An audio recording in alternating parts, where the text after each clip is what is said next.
રાજકોટ મહાનગરપાલિકાની અંદર કુલ 4 animal hostel આવેલી છે.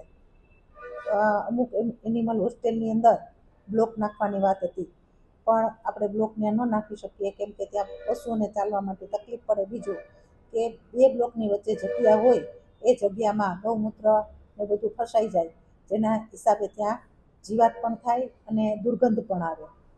ચોમાસાના લીધે અત્યારે રોડ કરવાની વાત હતી. અધિકારી હારે વાતચીત થઈ કે ચોમાસાની અંદર ત્યાં આપણે જેટલી જગ્યામાં એનિમલ હોસ્ટેલ છે એટલી જગ્યાની અંદર આપણે રોડ બનાવવાનું કામ ચાલુ કરવાના હતા, પણ વરસાદના લીધે છાપરા નાખવાનું કામ અને રોડ બનાવવાનું કામ, આ 2 કામ છે અત્યારે થઈ શક્યા નથી.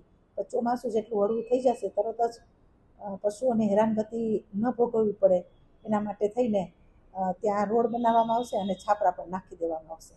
આના માટેની એક વૈકલ્પિક વ્યવસ્થા તો એનિમલની હોસ્ટેલની જે જગ્યા હતી ત્યાં વધારે પાણી ભરાયેલું થતું હતું, ત્યાં મોરમ નાખી દીધી, પણ વધારે વરસાદ પડ્યો એના હિસાબે મોરમ પણ ચીકણી બની ગઈ અને સ્વાભાવિક રીતે પશુ પણ એની અંદર ચાલી ન શકે અને ગોવાળીઓ પણ જ્યાં એને દોવા જાય એને પણ દોવા માટે અડચણ પડતી હોય.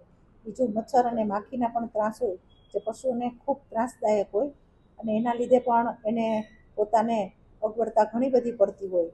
જ્યારે પણ વરસાદ તાત્કાલિક ધોરણે ઉતરશે ત્યારે અત્યારે તો મોરમ નાખવાનું કામ ચાલુ કરેલું છે, પણ જ્યારે વરસાદ ઉતરી જશે ત્યારે ત્યાં બ્લોકની જગ્યાએ રોડ કરી દેવામાં આવશે અને છાપરા પણ નાખી દેવામાં આવશે.